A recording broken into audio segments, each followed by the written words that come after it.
ایک بہت کمزوری جو بحیثیت مسلمان ہماری زندگیوں میں ہے، انفرادی طور پر بھی اجتماعی طور پر بھی، وہ یہ ہے کہ نماز کے اندر کوتاہی۔ اگر ہم حضور نبی کریم علیہ السلام کا مبارک زمانہ، صحابہ کرام آل بیت اطہار کا وہ بابرکت زمانہ، پھر اس کے بعد تابعین، تبع تابعین، قرون اولیٰ کے ان مسلمانوں کی لائف ہسٹری کا آپ مطالعہ کریں، آپ کو شاذ و نادر کوئی ایک بندے کی مثال مل سکے شاید، کہ جو کلیم کرتا ہو، ڈکلیئر کرتا ہو آئی ایم مسلم، اور اس کی زندگی میں 5 وقت کی نماز کوئی نہ ہو۔ آپ کو کوئی شاذ و نادر ڈھونڈنے سے شاید کوئی بندہ مل جائے، وہ بھی مشکل ہے۔ ہر قوم کا اپنا کوئی نہ کوئی امتیازی نشان ہوتا ہے، اور بحیثیت مسلمان ہمارا امتیازی نشان دن رات کے ان 24 آورز کے اندر 5 دفعہ اپنے پروردگار کے حضور پاک صاف ہو کر، باوضو ہو کر کھڑے ہونا، اس کی عبادت کرنا، اپنے گناہوں کی معافی کا خواستگار ہونا، اور اپنے رب کی رحمت کو طلب کرنا، یہ ہمارا امتیازی نشان ہے بحیثیت۔ اور 5 وقت کی نماز یہ ضروریات دین میں سے ہے۔ اگر کوئی آدمی جان بوجھ کر نماز کا تارک ہے، حضور علیہ السلام کا ارشاد گرامی ہے، من ترک الصلاۃ متعمدا فقد کفر، کہ جو بندہ جان بوجھ کر نماز چھوڑ دیتا ہے گویا کہ اس نے کفر کیا۔ یہ کفر عملی ہے، کفر اعتقادی نہیں، لیکن عملاً اس شخص نے ایسا رویہ رکھا جیسے کہ کفار رکھتے ہیں۔ یہ نبی کریم علیہ السلام کی حدیث مبارکہ ہے۔ اور کلمہ شہادت کے بعد ہمارے دین کا بنیادی رکن جس عبادت کو قرار دیا گیا وہ ہے ہماری اوپر 5 وقت کی نماز کی فرضیت۔ ایک حدیث مبارکہ ہے، حضور علیہ السلام نے فرمایا، الصلاۃ عماد الدین، من اقامها فقد اقام الدین ومن ترکها فقد ہدم الدین، او کما قال رسول اللہ صلی اللہ علیہ وسلم۔ نماز ہمارے دین کا ایک پلر ہے۔ عماد کہتے ہیں پلر کو، جس کے اوپر کوئی بلڈنگ کھڑی ہے۔ جس نے نماز کو قائم کیا اس نے دین کو قائم رکھا، اور جس نے نماز کو چھوڑ دیا گویا اس پلر کو اس نے گرا دیا، دین کی اس پلر کو اس نے گرا دیا۔ یعنی ایک مثال دے کر حضور نبی کریم صلی اللہ علیہ وآلہ وسلم نے ہمیں تلقین فرمائی اور تاکید فرمائی نماز کی فرضیت کی۔ قرآن پاک کے اندر متعدد مقامات ہیں، سینکڑوں کے حساب سے، کہ جہاں پر بار بار قرآن پاک نے بحیثیت مسلمان، بحیثیت مومن ہمیں مخاطب کر کے نماز کی طرف متوجہ کیا۔ مثلا آپ دیکھیں سورہ البقرہ جو دوسری سورت ہے، اس کی آیت نمبر 43، اللہ تعالیٰ نے فرمایا وَأَقِيمُوا الصَّلَاةَ وَآتُوا الزَّكَاةَ وَارْكَعُوا مَعَ الرَّاكِعِينَ، نماز قائم کرو، زکوٰۃ کی ادائیگی کرو، اور رکوع کرنے والوں کے ساتھ رکوع کرو، گویا نماز باجماعت کی طرف متوجہ کیا گیا۔ اب یہاں پر ایک بات جو ذہن نشین رکھنی چاہیے، بعض اوقات ایک لینگویج سے جب کسی سینٹینس کو دوسری لینگویج میں ٹرانسلیٹ کیا جاتا ہے تو بعض اوقات اس کا جو ایک ایسنس ہوتا ہے، ایک اسپرٹ ہوتی ہے، ایک روح ہوتی ہے، وہ برقرار نہیں رہتی۔ البتہ ایک حد تک اس کی انڈرسٹینڈنگ، اس کا مفہوم سمجھ میں آ جاتا ہے۔ مثلا قرآن نے فرمایا اقیم الصلاۃ، نماز قائم کرو۔ ہم اردو میں کہتے ہیں نماز پڑھو، آپ نے نماز نہیں پڑھی، اٹھو نماز پڑھو۔ اب عربک لینگویج میں پڑھنے کے لیے جو لفظ استعمال ہوتا ہے وہ ہے قرأ یقرأ قراءۃ، پڑھنا۔ پہلی آیات قرآن کی نازل ہوئی اقرأ بسم ربک الذی خلق، سورہ العلق کی، اقرأ، آپ پڑھیے۔ اب پورے کے پورے قرآن میں الحمد سے لے کر والناس تک اللہ نے ہمیں حکم ہی نہیں دیا نماز پڑھو، کہیں نہیں فرمایا اقرأ الصلاۃ۔ پورے قرآن میں کہیں نہیں ہے کہ نماز پڑھو۔ قرآن نے جو حکم دیا ہے وہ یہ ہے یا نماز ادا کرو یا نماز قائم کرو، اقیم الصلاۃ۔ پھر ایک بات یہ کہ قرأت کے اندر قراءۃ الصلاۃ اور اقامت الصلاۃ، ان کے درمیان ڈفرنس کیا ہے؟ یہ بات سمجھنے والی ہے قرآن پاک کے کانٹیکسٹ میں۔ قرأت نماز کا ایک حصہ ہے، جز ہے۔ ہم جس وقت قیام کی حالت میں کھڑے ہوتے ہیں سورہ فاتحہ کی قرأت کرتے ہیں، اس کے ساتھ minimum 3 verses from the holy Quran یا اس سے زیادہ قرآن کا کچھ حصہ ملاتے ہیں، وہ قرأت ہے، وہ نماز کے فرائض میں سے ہے۔ لیکن پوری کی پوری نماز کو ایز اے ہول نماز پڑھنا، اس کا حکم نہیں دیا گیا کہ اقرأ الصلاۃ، بلکہ فرمایا گیا اقیم الصلاۃ، نماز کو قائم کرو۔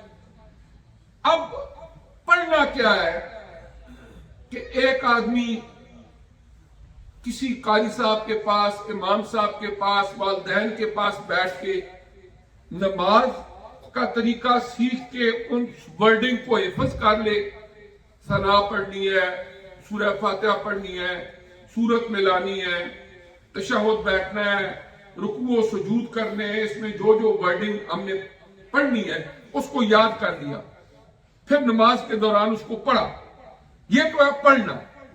لیکن اقامت الصلاۃ کا مطلب ہوتا ہے کہ کسی بھی چیز کے ظاہری اور باطنی دونوں حقوق کو ادا کرنا، اس کو اقامت الشیء کہتے ہیں۔ اقامت الشیء توفیت حقہ ظاہرۃ و باطنۃ۔ اب نماز کے کچھ ظاہری حقوق ہیں، کچھ باطنی حقوق ہیں۔ جب ایٹ اے ٹائم ان سارے نماز کے حقوق کو ایک جگہ جمع کیا جائے گا، پھر ہم کہیں گے کہ ہم نے نماز قائم کی۔ ظاہری طور پر، مثال کے طور پر، سب سے پہلا کام طہارت، پاکیزگی، ہماری باڈی وہ پاک ہو، وضو کی حاجت ہے، غسل کی حاجت ہے، ہم اپنے جسم کو پاک کریں، ہمارے کپڑے جو پہنے ہوئے وہ پاک ہوں، جس جگہ نماز پڑھ رہے ہیں وہ پاک ہوں، نماز کا وقت ہو، قبلہ رخ کھڑے ہو۔ یہ ساری چیزیں کیا ہوتی ہیں؟ ستر عورت کے وجود ڈھانپا ہوا ہو۔ یہ نماز سے پہلے ان چیزوں کا خیال رکھنا ظاہری طور پر۔ پھر جب ہم نے نیت کر لی اللہ اکبر کہہ کے، نماز کے دوران جو نماز کے فرائض ہیں، سنتیں ہیں، مستحبات ہیں، ان کا خیال رکھنا، پورا جو نماز کا ایک پروسیس ہے حضور علیہ السلام نے فرمایا صلو کما رأیتمونی اصلی، نماز ایسے پڑھا کرو جیسے تم مجھے دیکھتے ہو میں نماز پڑھتا ہوں، جس طرح میں نماز ادا کرتا ہوں تم ایسے نماز کی ادائیگی کرو۔ یہ نماز کے ظاہری حق ہیں، ان میں سے بھی کوئی مس نہیں ہونا چاہیے۔ اگر جان بوجھ کر خدا نخواستہ پاکیزگی کا خیال نہیں رکھا، وقت کا خیال نہیں رکھا، قبلہ رخ ہونے کا خیال نہیں رکھا، وہ بھی نماز نہیں ہوگی۔ لیکن اس کے ساتھ ساتھ نماز کے کچھ باطنی حقوق ہیں۔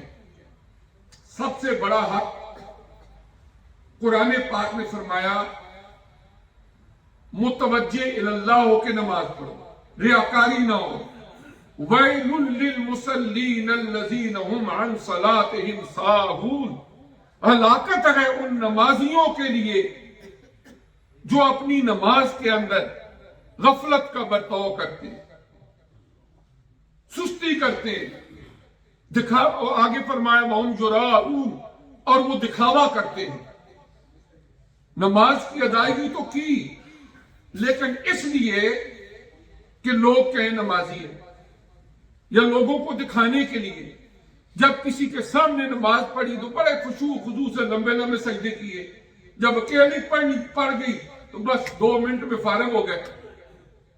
یعنی جب لوگوں کے سامنے پڑھی تو تھوڑی بڑی لمبی لمبی کر کے نماز پڑھی، بڑا خشوع و خضوع، اور جس وقت اکیلے گھر میں یا کسی جگہ پڑھی وہاں پر اس بات کا خیال نہیں رکھا اور جلدی جلدی نماز مکمل کر لی۔ یعنی اس کا مطلب یہ ہوا کہ ہم نے وہاں پر لمبی لمبی جو پڑھی ہے وہ لوگوں کو دکھانے کے لیے پڑھی ہے۔ اگر اللہ کی رضا کے لیے پڑھنی ہے تو جب آپ گوشہ تنہائی میں ہوں اس وقت بھی جب نماز پڑھیں تو اس وقت بھی وہی خشوع و خضوع کی کیفیت برقرار رہے۔ یہ نماز کا باطنی حق ہے۔ اور پھر قرآن فرماتا ہے ان الصلاۃ تنہی عن الفحشاء والمنکر، کہ بے شک جو نماز ہے یہ بے حیائیوں سے، برے کاموں سے انسان کو روکتی ہے۔ نماز جو ہے اس کے بارے میں اللہ کا قرآن فرما رہا ہے یہ بے حیائیوں سے اور برے کاموں سے انسان کو روکتی ہے۔ اب ایک بندہ کھڑا ہو جائے، وہ کہے گی میں فلاں بندے کو جانتا ہوں، وہ نمازیں بھی پڑھتا ہے، لیکن اس کے باوجود اسے وہ نماز برے کاموں سے بھی نہیں روکتی اور بے حیائیوں سے بھی نہیں روکتی۔ آپ کیسے کہہ سکتے ہیں جی نماز روکتی ہے؟ پاسبل ہو سکتا ہے نا، وہ بندہ کہے گی میں نے خود اس کو دیکھا ہے وہ تو نماز بھی پڑھتا ہے، لیکن اس کے باوجود نہ وہ بے حیائی سے رکتا ہے اور نہ برے کام سے رکتا ہے، نہ آرام خوری سے رکتا ہے، لیکن نماز وہ پڑھتا ہے۔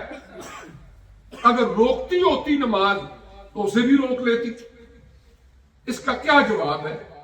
اس کا جواب یہ ہے کہ اللہ کا قرآن جو فرما رہا ہے ہمارا اس پہ یقین ہے اور یہ برحق ہے۔ نماز یقیناً بے حیائیوں اور برائیوں سے روکتی ہے، اور جس بندے کو بے حیائی اور برائی سے نہیں روکتی اسے مسنگ لنک تلاش کرنے کی ضرورت ہے کہ کیا میں وہی نماز ادا کرتا ہوں جس نماز کا اللہ نے قرآن میں حکم دیا ہے؟ کیا متوجہ اللہ ہو کے اسی خدا خوفی، خشیت، للہیت اور تقوی کے ساتھ میں نماز ادا کرتا ہوں، یا صرف ضابطے کی کاروائی پوری کرتا ہوں؟ اگر تو نماز ظاہری اور باطنی حقوق کو ادا کرتے ہوئے ادا کی جائے تو یقینی طور پر اللہ کا قرآن سچ ہے کہ وہ نماز بے حیائیوں اور برائیوں سے روکتی ہے۔ اور اگر اس طرح ادا نہ کی جائے اور صرف اداکاری کی جائے تو وہ نماز یقینی طور پر بے حیائیوں سے اور برائیوں سے نہیں روکے گی۔ اور پھر اس کے بعد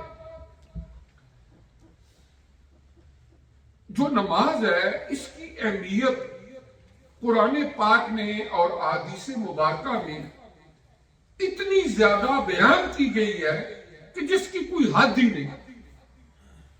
حضور نبی کریم علیہ الصلوۃ والسلام جب بیماری کی حالت میں تھے، اپنی حیات طیبہ کے آخری دنوں کے اندر، جب آپ نماز کی امامت خود نہیں فرما سکتے تھے، صحابہ کرام نے عرض کی یا رسول اللہ صلی اللہ علیہ وسلم اب ہمیں نماز کی امامت کون کرائے؟ آپ نے فرمایا مرو ابا بکر فلیصلی بالناس، کہ حضرت ابو بکر صدیق رضی اللہ تعالی عنہ کو کہو کہ وہ لوگوں کو نماز کی امامت کرائیں۔ اور آخری وقت تک حضور صلی اللہ علیہ وآلہ وسلم بیماری کی وجہ سے نکاہت اور کمزوری کے باوجود بھی آپ نماز کی ادائیگی فرماتے رہے۔ یعنی نماز کی اتنی اہمیت قرآن نے بیان کی کہ باقی جو آپ دیکھیں نا عبادات ہے، مثلا روزہ ہے، آپ سفر کی حالت میں ہیں، آپ اجازت ہے، اگر کوئی بندہ نہیں رکھتا چلو بعد میں اس کی قضا کر لے، بیماری کی حالت میں اجازت ہے بعد میں رکھ لے۔ اسی طرح حج کی فرضیت کے لیے کچھ شرائط ہے، وہ پوری ہوں گی تو مالی لحاظ سے، صحت کے لحاظ سے پھر ہی حج کی فرضیت ہوگی۔ زکوٰۃ کے لیے مال کی لمٹ بتائی گئی، صاحب نصاب ہوگا تو زکوٰۃ فرض ہوگی۔ لیکن نماز کی اہمیت کا اندازہ آپ اس بات سے لگائیں کہ کوئی بندہ کسی بھی فزیکل سچویشن میں ہے، نماز کو معاف نہیں کیا۔ سفر کی حالت میں زور، اثر، عشاء، قصر کی اجازت دی گئی۔ زور، اثر اور عشاء 4 فرض جو ہیں وہ 2 قصر کی اجازت ہے۔ لیکن میدان جنگ میں بھی ہو تو وہاں پر بھی قرآن نے نماز خوف کا طریقہ سکھایا ہے، پہلے آدھے پڑھ لو، وہ چلے جائیں پھر باقی آدھے پڑھ لو۔ کوئی بندہ بیمار ہو، ہمارے سر کو درد ہو جائے، ہمیں بخار ہو جائے، گرم گرم بستر میں ہے، چلو بعد میں پڑھ لیں گے، ابھی تو میں بیمار ہوں۔ نماز کو چھوڑنے کی اجازت بھی عام بیماری میں بھی نہیں دی گئی، البتہ اس کو فیسیلیٹیٹ کیا گیا، ریلیکس کیا گیا، اس کو بہت ساری سہولتیں دی گئیں۔ مثلا ایک بندہ ہے، اللہ تعالیٰ مہربانی پر میں بیمار ہو گیا، اب بیماری کی حالت میں اس کے لیے بہت مشکل ہے کہ وہ کھڑا ہو، رکوع کرے، سجدہ کرے۔ اگر واقعی اس کی یہ کیفیت ہے، وہ زمین پر بیٹھے اور اسی طرح جس طرح بیٹھ کے نفل پڑھتے ہیں نماز پڑھ لیں۔ اگر زمین پر بھی نہیں بیٹھ سکتا، چیئر پر بیٹھ کے پڑھ لیں۔ اگر ایک آدمی اتنا بیمار ہے، کسی ہاسپٹل میں ہے، وضو کی بھی اس کو نہیں ہے طاقت کر سکے، تیمم کی اجازت دے دی گئی، تیمم کر لے۔ اگر ایک آدمی بستر پہ لیٹا ہوا ہے، وہاں پر کیا فرمایا گیا؟ فقہ کی کتابوں میں یہ مسائل موجود ہیں۔ مثال کے طور پر ایک آدمی کسی ہاسپٹل میں یا گھر میں بالکل اتنا نکات، کمزوری، بڑھاپا ہے کہ وہ بستر پہ اس طرح لیٹا ہوا ہے، اٹھ بھی نہیں سکتا، حکم یہ ہے وضو نہیں کر سکتا تیمم کر لے۔ صرف اس کا کیا ہو، ٹانگیں قبلہ کی طرف ہوں گی، ٹانگیں اس طرح قبلہ کی طرف ہوں گی اور ٹانگوں کو تھوڑا اوپر اٹھا دیا جائے تاکہ سیدھی قبلے کی طرف نہ ہو، تاکہ سر کے نیچے کچھ سرانہ رکھے تو اس کا چہرہ قبلے کی طرف ہو سکے۔ ظاہر ہے مثال کے طور پر اگر قبلہ کے الٹ اس کو لٹا دیا جائے گا، سر کے نیچے سرانہ رکھو گے تو وہ تو قبلہ کے الٹ چہرہ ہو جائے گا۔ حکم یہ ہے کہ قبلہ کی طرف ٹانگیں کر کے اس طرح لٹایا جائے، ٹانگوں کو تھوڑا اوپر کر دیا جائے اگر ہو سکے تو، تاکہ سٹریٹ قبلہ کی طرف نہ ہو، سر کے نیچے کچھ سرانہ رکھ لو، وہ بالکل ہاتھ باندھ کے اشارے کے ساتھ نماز پڑھے۔ رکوع نہیں کر سکتا، سر کو تھوڑا ہلا دے، ارادہ کر لے یہ جو سر کو لایا ہے یہ میرا رکوع ہے، یہ جو سارے لایا ہے یہ سجدہ ہے۔ اس کے بعد اسی طرح ہاتھ باندھ لے، کھول لے اور پھر کیا ہے اپنی نماز کو مکمل کر لے۔ اللہ تبارک و تعالیٰ قبول فرمانے والا۔ یعنی اس صرف ایک صورت ہے جس کے اندر نماز کی معافی کا حکم دیا گیا۔ اگر ایک بندہ 24 آور اور مور دین اٹ وہ بالکل کومے میں چلا گیا، 24 آور تک اس کو ہوش نہیں آیا، آج صبح فرض کیا 7 بجے وہ کومے میں چلا گیا، کوئی اس کو ہوش و آواز نہیں ہے، اگلے دن صبح 7 بجے تک وہ کومے میں ہی تھا، یہ 5 نمازیں جو گزری ہیں اس کی قضا اس پر نہیں، صرف اس صورت میں کہ جب ایک آدمی ہوش و آواز ہی اس کو نہیں ہے، یہ حکم ہے کہ اب اگر وہ بعد میں قضا کرنا چاہے کر، لیکن ان کی فرضیت ساقط کی گئی، لیکن اگر اس سے کم وقت کے اندر ہوش آ گیا تو جتنی نمازیں رہ گئی ہیں وہ اس کی قضا کرے، جتنی نمازیں رہ گئی ہیں، فرض کیا صبح 7 بجے قومے میں گیا، شام کو 7 بجے اس کو ہوش آ گیا، اب 12 آور کے دوران جتنی نمازیں اس کی رہ گئی ہیں ان کو قضا کرے گا، لیکن اگر ایک دن رات کی میعاد گزر گئی اور اس کو ہوش نہیں آیا تو یہ 5 نمازوں کا وقت چونکہ وہ بالکل ہوش و آواز میں ہی نہیں تھا، لہذا آپ اس صورت کے اندر صرف ایک صورت ہے معافی، اس کے علاوہ کوئی نہیں، یعنی اتنی اہمیت اللہ تعالیٰ نے اس نماز کو دی۔ اور پھر فائدہ کس کا ہے؟ ہمارے سارے لوگ زمین پر اس وقت اپروکسیمیٹلی 8 بلین لوگ اس پلانٹ پہ رہتے ہیں، اگر سارے ہی اللہ کی عبادت کرنے لگ جائیں، فرض کیا اس اللہ کی شان کبریائی میں ایک رائی کے درانے کے برابر بھی اضافہ نہیں ہوگا، اور اگر سارے ہی اس کے نافرمان ہو جائیں تو اس کی شان میں کوئی کمی نہیں آئے گی۔ یہ جو اللہ تعالیٰ نے ایک نظام بنایا اس لیے کہ اس رب ذوالجلال نے تھوڑی دیر کے لیے ایک حادثاتی طور پر ایک واقعہ پیش آیا کہ ہمارے جد امجد حضرت آدم علیہ السلام جنت میں رہ رہے تھے، ہماری اماں حوا علیہ السلام جنت میں رہ رہی تھی، قرآن نے جو وہ دانا کھانے والا واقعہ بیان کیا، ایک درخت کے قریب جانے والا واقعہ بیان کیا، پھر ان کو بھیج دیا زمین پر، زمین پر بھیجنے کے بعد اب اس رب ذوالجلال نے فرمایا تم نے واپس لوٹ کے پھر آنا ہے، اگر اپنے ابا جی کی جائیداد کو واپس لینا ہے، وراثت کو واپس لینا ہے، تو پھر اس زندگی کو گزارتے ہوئے جو سکیجول، جو طریقہ کار میں بتاؤں گا اس کو فالو کر لینا، تو میں اپنے ابے کی جائیداد واپس مل جائے گی، جنت میں چلے جاؤ گے، اور اگر تم نے اس کو فالو نہ کیا تو پھر آپ کر دیے جاؤ گے۔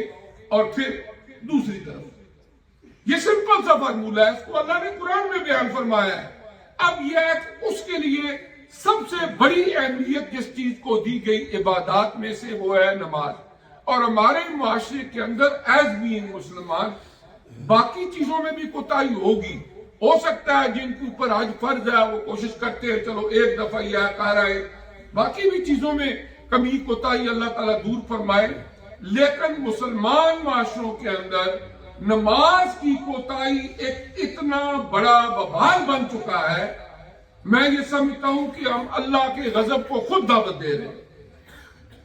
یعنی وہ رب ذوالجلال جس نے قرآن میں سینکڑوں مرتبہ ہمیں حکم دیا، جس کی بارگاہ میں شیطان نے ایک سجدہ کرنے سے انکار کر دیا تھا، وہ اس کی بارگاہ سے دھتکار کیا گیا اور قیامت تک لعنت کا طوق اس کے گلے میں ڈال دیا گیا۔ کیا اس نے کیا تھا جرم؟ اللہ نے یہی فرمایا تھا نا سجدہ کرو، اس نے کہا نہیں کرنا، خلقتنی من نار وخلقتہ من طین، فلسفے بیان کرنے شروع کر دیے۔ اللہ نے فرمایا فخرج منہا فإنک رجیم۔ تو وہ رب ذوالجلال ہمیں سینکڑوں مرتبہ کہہ رہا ہے میری بارگاہ میں دن میں 5 دفعہ نماز کی صورت میں سجدہ کرو، اس نے ایک انکار کیا، دھتکار دیا گیا، اور ہم دن میں عملی طور پر 5 دفعہ انکار کریں تو ہمارا انجام کیا ہو؟ یہ سوچنے کی بات ہے۔ دنیا کے باقی للے تللے لیفٹ رائٹ سارے کام ہمارے ہو جاتے ہیں، ہر کام کے لیے وقت ہوتا ہے، لیکن نماز اس کے لیے نہیں۔ میں لاہور ایک مسجد چھوٹی سی وہاں بنی ہوئی ہے. اس مسجد کے باہر انہوں نے ایک چھوٹی سی تختی لگائی ہوئی تھی اور اس کے اوپر ایک بڑا خوبصورت جملہ لکھا تھا. انہوں نے کہا کہ نماز سے یہ مت کہو میں نے کام کرنا ہے، کام سے یہ کہو میں نے نماز پڑھنی. دنیا کے کام کاج ہمارے آخری سانس تک ہماری جان نہیں چھوڑیں گے. آخری بھی سانس آئے گا تو فلاں کا دینا ہے، فلاں کا لینا ہے، یہ ہو گیا وہ ہو گیا، یہ تو دنیا کے سلسلے چلتے ہی رہیں گے. لیکن جب نماز کا وقت ہو تو ایک بات ذہن میں بٹھا لیں، کام ہوگا، یقیناً مصروف ہوں گے.